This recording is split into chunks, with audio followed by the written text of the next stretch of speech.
Hey guys, what's up? It's me, Thomas. Today we're back here with Phantom Strider. I know, long time, but anyway. Today we got the 10 foods that may soon disappear. So I'm not sure just production's gonna stop or something, I don't know. Though I hear about sriracha about to disappear since, you know, the crops aren't doing that well. But that's as far as I know, but I don't know. So I'm gonna have to see which foods are gonna or might soon disappear, so let's see what happens. Be sure to like, subscribe for more. Hope you enjoy. Let's check it out. Howdy. Howdy. Even if you and I can't control what other people do in the future, we can at least control ourselves. So what sort of future should we be prepared for? What can we expect to happen to the foods we like in, say, 2050? What's going to happen to Reese's Chocolates, or Snickers, or Honey Nut Cheerios, or just your average banana? Well, let's jump ahead in time to 2050 and find out. This is the 10 foods that may disappear in the future. Also, I'm certainly not trying to go doomsaying in this video. The environment may be changing, but I'll also be discussing how the wonders of science are trying to help us save these foods. This is just about better understanding the world we're coming into. And obviously, none of this has happened yet, so take this list with a grain of salt. Anyway, let's begin. Alright, Boo, I'm ready. Press the button and let's go to 2050. You sure? Well, of course I'm sure. We're in our own home. What could possibly go wrong? Okay. Whoa. Cookies. Well, how was I supposed to know it'd be flooded? Chocolate. So first it gives us wildfires, flooding, and tsunamis, and now climate change wants to take my chocolate away? What is it, the fun police? According to the World Economic Forum, we may be looking at chocolate disappearing by 2050. The reason for this? Cocoa plants require cooler temperatures and wet weather. And by 2050, our planet's rising temperatures will push chocolate growing regions more than 1,000 feet uphill into the mountains. You see, cacao plants are actually quite picky in where they can grow. They can only grow on a narrow 20 degrees north or south of the equator in rainforest, where they get the perfect balance of rain, temperature, and humidity. In fact, 70% of the world's chocolate comes from West Africa. It's a delicate balance. Cacao, in many ways, it is still a very understudied, underdeveloped crop. And if climate change disrupts this balance, the cacao bean can't grow. But fortunately, Mars has a multi-billion-dollar investment in keeping us munching on Snickers and M&Ms. So Mars is teaming up with scientists in California to try and save the cacao crop before it's too late. How? Gene editing, more commonly known as its cool name CRISPR.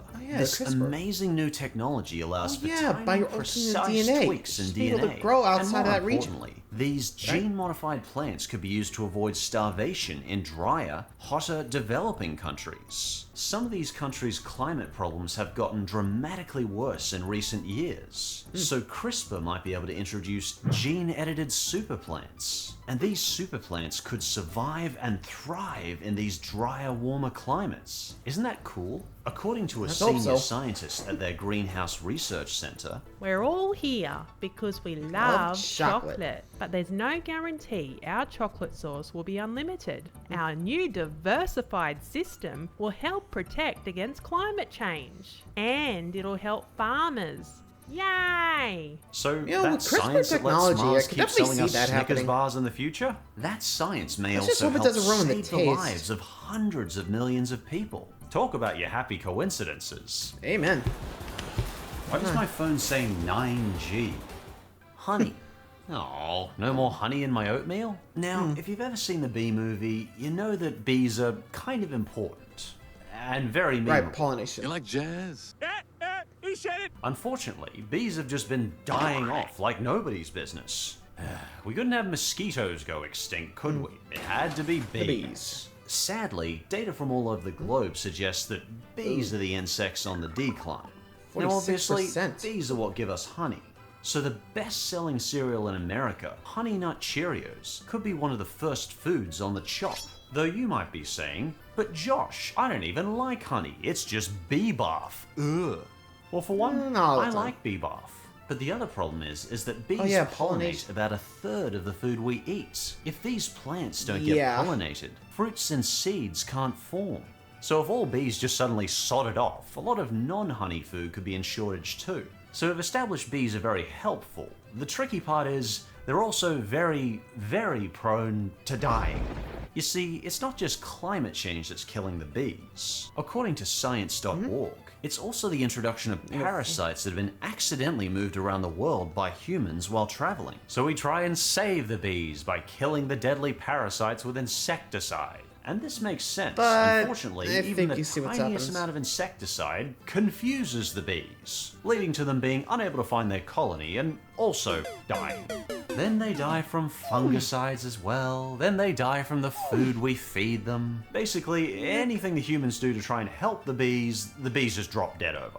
In fact, it's become very difficult in recent years to keep the buggers alive. Despite great care and effort from many farmers, 1/3 of honeybees vanish every year. In recent years, the United Nations came together for a very important meeting. How do we save the bees? In fact, That the could be a UN has problem. announced World Bee Right. Day, Oh, and the Bee Day. United Oh. Nations had a few suggestions for helping the bees. For starters, plant a diverse set of native plants in your garden. Also, avoid using pesticides, fungicides, or herbicides. You can also sponsor a hive. Yeah! Fortunately, there's also some good news in the USA. The rate of commercial bees dying has slowed a little in recent years. Between A little. 2015 and 2022, the USA lost 11.4 million bees, but they added another 11 million. So the So only USA lost 4 can million. almost replace bees faster than they can die. It's concerning, but manageable. And I True. realize this is the stupidest good news I've ever given you. I Yeah, think it could be we'll move on worse. now. Alright, I'm confused. Is this a happy ending or a sad ending? It's an ending, that's enough. And before Pretty we get much. to number 8, thanks to BetterHelp for sponsoring this video. This here Sometimes is you the just gotta exact take the type good with of the bad. service I've wanted No. to promote on my channel for years. BetterHelp has a mission that is so close to my heart. They want to make stretch it. therapy more affordable and more accessible. I cannot stress enough how much I believe in this cause. Finding a therapist can be hard, especially when there are limited options in your area. I've experienced this myself. Personally, as someone who struggles with anxiety, OCD, and being on the spectrum, therapy has been so helpful to me over the years. In the past, I've tried to teach skills like cognitive behavioral therapy in videos, because personally, it's changed my life for the better, and it was one of the skills taught to me in therapy Nice. over 15 years ago. And since then, therapy has taught me many other helpful skills like acceptance commitment therapy. These are skills that have been very helpful, and I've carried them with me for years. They've helped me conquer my fears, find my calm, and just make my life more pleasant. But whether you're working through anxiety, depression, or just having a hard time, therapy can give you the tools to approach your life in a very different way. In my experience, it really can be life-changing. And BetterHelp is online, so the great thing about that is it makes finding a therapist so much easier. It's all remote, and just by filling out a few questions, BetterHelp can match you to a professional therapist in as little as a few days. And if your Nice. therapist isn't quite the right fit, no worries, that's common in therapy. You can easily switch to a new therapist at no additional cost. Feel free to use my link in the description. It's betterhelp.com/phantomstrider. My link offers 10% off the first month of BetterHelp, so you can connect with a therapist and see if it helps you. Thank you again to BetterHelp for supporting this channel. With that said, let's continue the video. All right. Avocados. Avocados. They're delicious and nutritious, and apparently they're stopping my generation from affording our own homes. Oh yeah, the avocado Fun toast. fact, as of this video, the median price for a house in my city sits at $1,346,193. I know, I was gonna buy a house, but then instead I used that money to buy 979,230 avocados. I mean, the choice just seemed obvious. Silly me.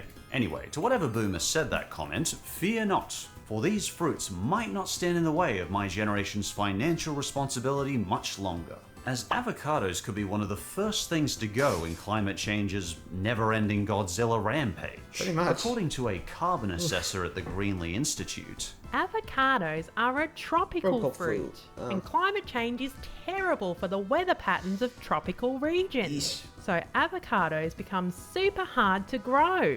and as avocado plants become less efficient, more forest has to be destroyed to meet demand. It's similar to that apparently oh-so-wonderful almond milk. No, instead of milking cows, it's apparently far nicer to destroy massive amounts of lands to farm almonds. Because apparently mass deforestation is so much better than cows being milked. I swear, some of these people. God damn it, Anyway, Dita. similar to almond milk, avocados were already contributing to mass deforestation, and sadly, climate change has made that problem worse. We can see Great. Tropic Feel showed this in their documentary. The Caribbean has forests of some of the most unique wildlife on Earth. It's a reservoir of countless species. But unfortunately, as avocados are becoming harder to farm, more and more forest is being destroyed to meet this demand. You can't blame the people Yeah, farming. vicious cycle. They're just trying to pay the bills with whatever is in demand. And understandably, they'd rather feed their kids than worry about preserving the forest. And you know, bees are mighty handy for pollinating avocado trees. And as you might remember from earlier, they're having a serious problem not right. dying en masse. So eventually, our society may What if we choose could CRISPR the to end bees soon? avocado plantations, or at least limit how many are grown, in favor of avoiding further deforestation. But you know, not all avocados are quite as damaging. Some come from local orchards and a farm without mass deforestation, like some of the orchards in my country, Australia. Some try to use as sustainable methods as possible so you can enjoy avocados. True. Yeah, you ain't wrong. I feel like it's sometimes, like, I mean, I don't eat avocados, so, I mean, I just never really got into it.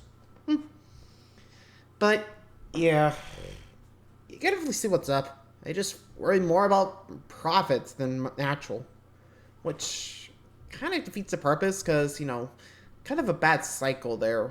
Like, you gotta grow something, you clear the forest, you make them up. Run out, grow, you know what's up. Honestly, I mean, hey, if the CRISPR technology could work for the chocolate, why not make it so avocado aren't that hard to grow? You know, less space needed and all that. I mean, heck, if CRISPR technology could do that, I think we'd be safe. Anyway, moving along. Number 7. You good? Self-driving. Automatically honks at people. Wine.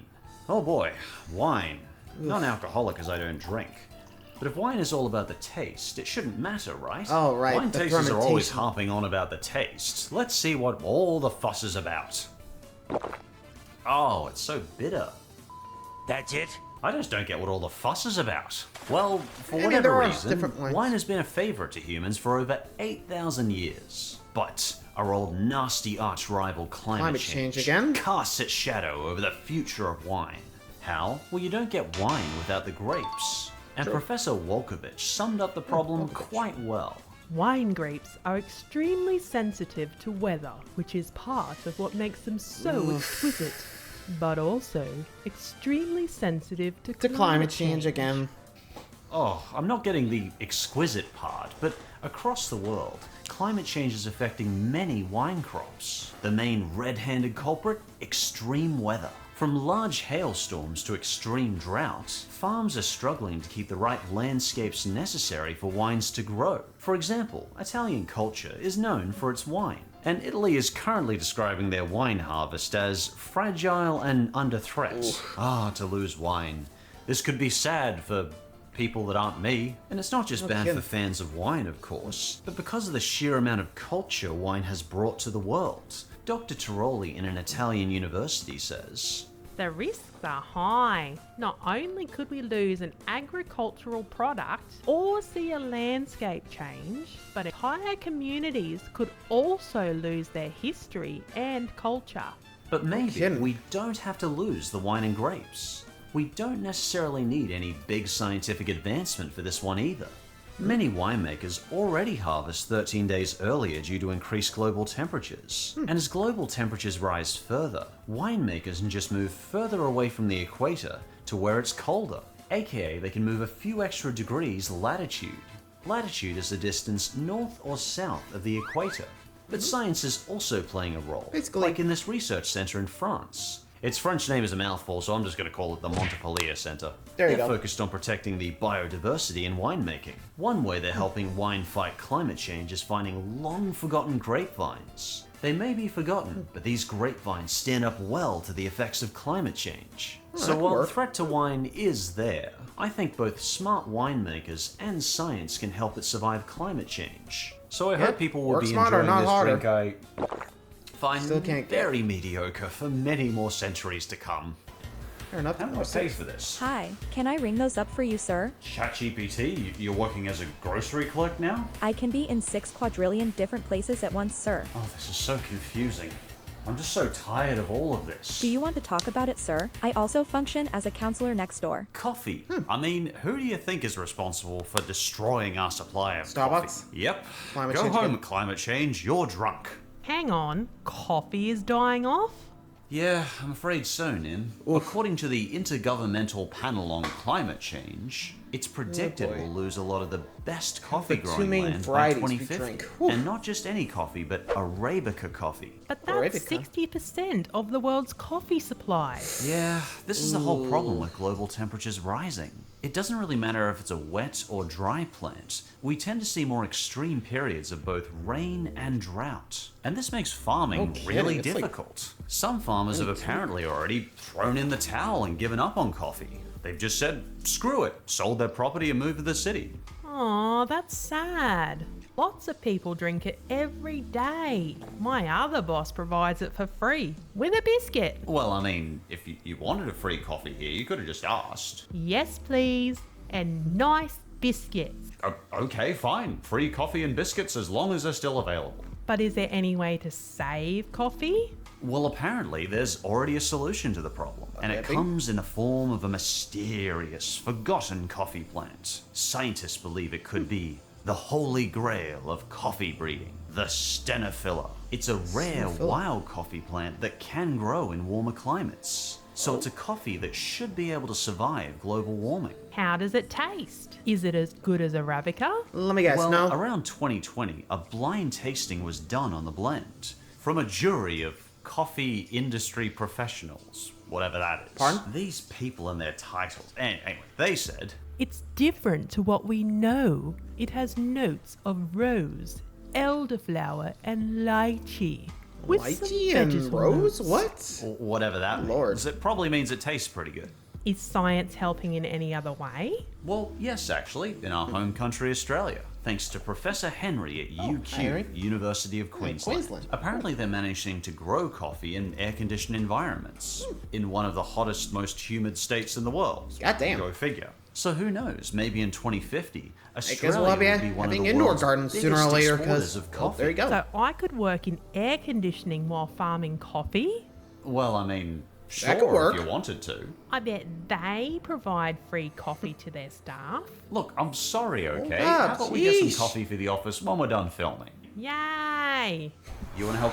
I guess she really needs her coffee, huh? Which, honestly, indoor farming, that could help. Because, let's be real, a lot of plants can't survive outside long enough with the whole climate change and all, which, I gotta admit, I can definitely see that. Though I'm not sure which plants would be going out and which ones are going in, which ones staying out, hard to say, but, well, I mean, hey, if you're able to change the temperature to what you need, go for it. If not, well, what are you gonna do?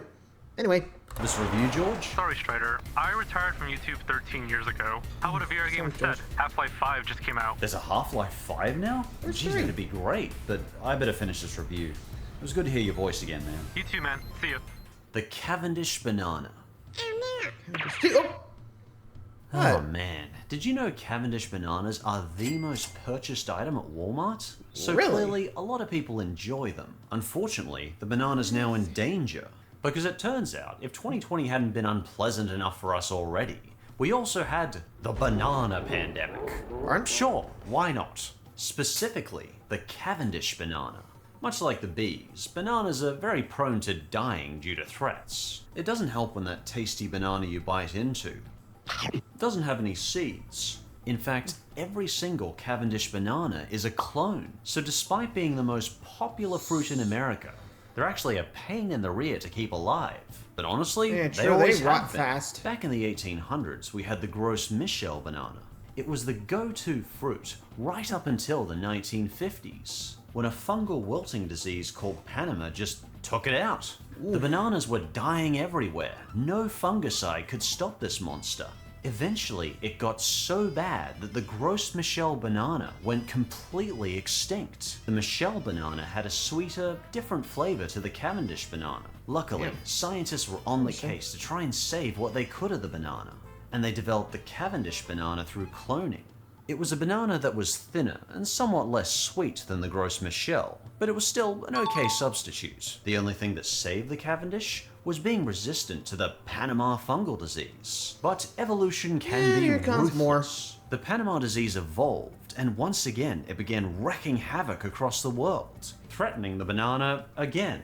The history repeats itself now, with the tropical race 4 and the Cavendish. It wasn't cute the first time, Panama, knock it off. So, will we lose the Cavendish banana completely? Or can science help us save it? Problem is we're already using the substitute for the Gros Michel, so there's no perfect substitute for the substitute. Fortunately, in 2019, someone successfully injected a Cavendish banana with a fungal-resistant DNA, and it worked.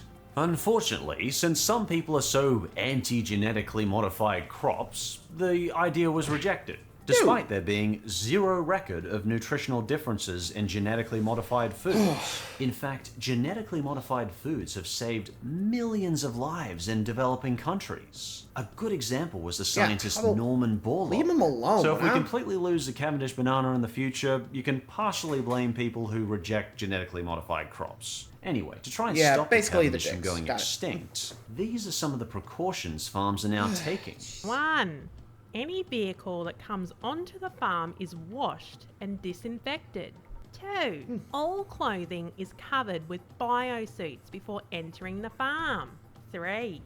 Any street footwear is replaced with rubber boots, kept in a clean room before entering the farm. 4. Damn, look at all this. Foot baths are used throughout the farms. Holy cow! They're treating the banana farms like an emergency contamination hospital ward with hazmat suits. But respects to all the people taking these extra steps to keep people able to enjoy a banana. Just use the Hopefully we'll find a way to save the banana. I mean, we found a way, but misinformed people decided to make a fuss. Hopefully we can either ignore those people or find a way that pleases everyone. Or hey, maybe just switch to ladyfinger bananas or red skin bananas. I've also heard the blue Java has a sweet vanilla taste. I'd love to try it.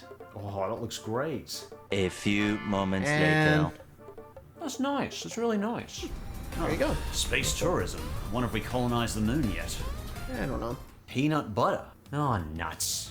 Or worse, no nuts. My favorite sandwich in the world is peanut butter and banana. And both its ingredients might go extinct? Without peanuts, we can't have the Snickers bar either, or the Reese's peanut butter cups. Snickers is the world's best-selling candy bar, and it'd be wiped out by losing peanuts. Sadly, due to climate change, peanuts have joined the ranks of one of the foods that might go extinct between 2030 to 2050. We get a lot of peanuts from the beautiful country of Canada, or beautiful states like Georgia or Mexico.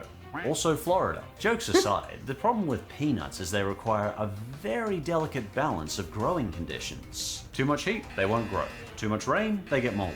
They're basically the unpleasable Karens of the plant world. Too dry. I want rain. So you give it more rain. Aw, now it's too wet. I want dry. I warn you, I'll mold. In previous years, states like Alabama or Mexico were just dry and hot enough to grow peanuts well. Unfortunately, nowadays it's getting hotter and drier, leading to disasters like the Great Peanut Drought of 2011, which saw peanut butter prices increase outrageously. But my most astonishing discovery?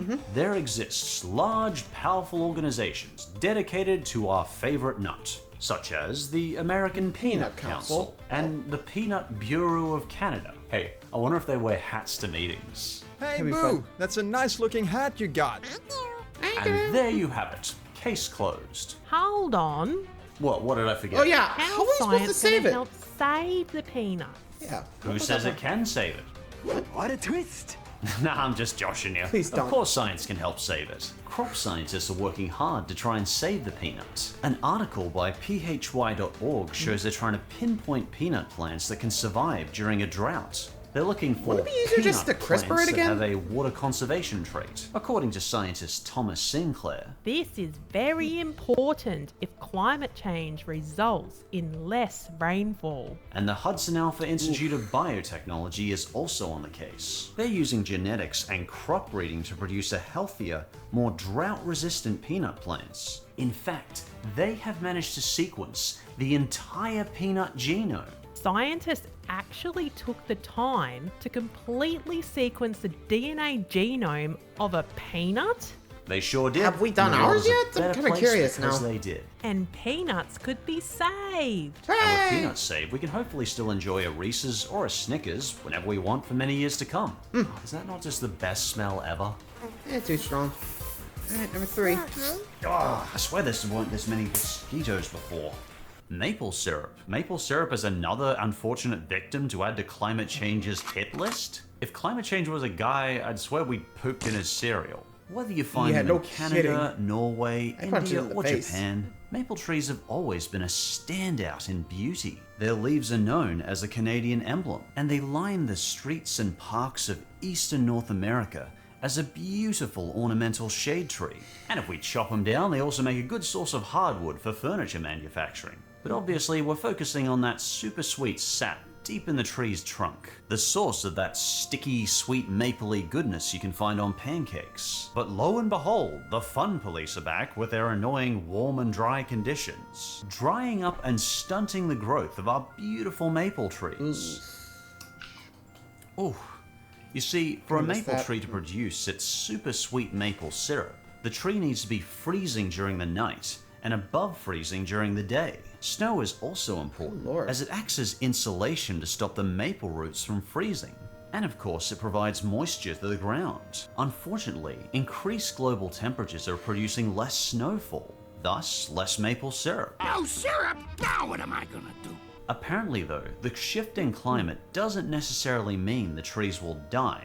Not soon anyway. Inez, an ecology professor at the University of Michigan, said, The biggest trees will still be here, but they won't grow as much, and new saplings won't survive. Once the older trees die, there will be none to replace them. Well, that's depressing. Well, yeah, Amen. that's not much consolation, but at least climate change is doing very slow damage here, as maple keep it trees can slow. live between 100 to even 400 years. So if the world's politicians can ever get their crap together, our ancestors may still be able to enjoy maple syrup. It sounds like we should have a couple of hundred years yet before maple syrup disappears completely. So let's just do our small part, and hopefully climate change is turned around before the sugar mill runs dry.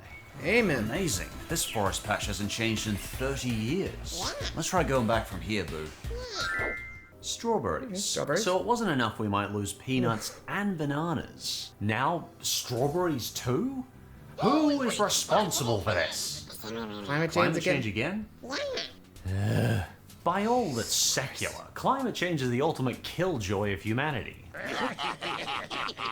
Anyway, Very strawberries much. are more of a cold-growing fruit. Cropping expert Paul Ravia summed up these juicy fruits quite well. There's something about strawberries. If you reach a temperature above 26 degrees Celsius, they stop flowering. And by 2050, NASA estimates the temperature in my country will increase by at least 2.4 degrees Celsius and at least 2.7 degrees Fahrenheit globally, 7.2 degrees Fahrenheit by 2100. This leads to longer, hotter summers and shorter winters, and a lot less time for strawberries to stay under 26 degrees Celsius so they can grow. But it's not just the hot temperatures. A lack of water and changes in sunlight are also playing a role. Why? Well, in these changed conditions, we get something called soil pathogens emerging. This causes fungal infections in the strawberry plants. These attack the roots and majorly mess up the plant. So what's the solution here? Well, once again, it's latitude, the distance north we just or go up. south of the equator. It's hotter close to the equator, so we just move the strawberry farms further north of the equator. But what else can we do to try and save the strawberries? Well, the director of the Environmental Defense Fund had a few suggestions. Good. We need to follow some adaptation strategies, like putting shades over crops, diversifying strawberry fields, and developing new types of strawberries. Yeah! A new type of strawberry. Now that sounds like an idea. Maybe this new strawberry will taste even sweeter. And what have we here? The University of Canada has actually been able to sequence the entire genome of a cultivated strawberry. Because apparently that's something we do now. I know, isn't it awesome? Like I said, first peanut stuffed strawberries. Not one, but 5 new strawberry types that are resistant to fungal infection. And not to be outshined, the Canadian Berry Trial Network has also developed 3 new varieties that are apparently resilient to climate change. So thanks to science and research, the future of strawberries may be promising still. Oh, come on! Fries and chips. You want some fries with that? Maybe chips? Well, tough luck, bucko. According to a study at the University of California, up to 22% of our potato species are predicted to go extinct by 2055. What's the culprit? Yep, you guessed it. That big, ugly tarantula known as climate change. I bet he smells like old feet. The scholarly community encyclopedia wasn't too much more cheerful about potatoes' outlook. Potato tuber growth and yield can be severely reduced by temperature. Any fluctuations outside of 5 to 30 degrees Celsius are really damaging for potatoes. Another problem for potatoes is water shortages. Potatoes need a lot more frequent water than crops like wheat. In fact, the Journal of Agricultural Science predicts the possible land for potato growing in the UK will eventually decrease by 75%. Plus, there's something else that climate change brings, and it's really annoying. Insects. As temperatures warm, unwelcome insects feel more at home at places that were previously too cold for them, like the potato moth or the Colorado potato beetle.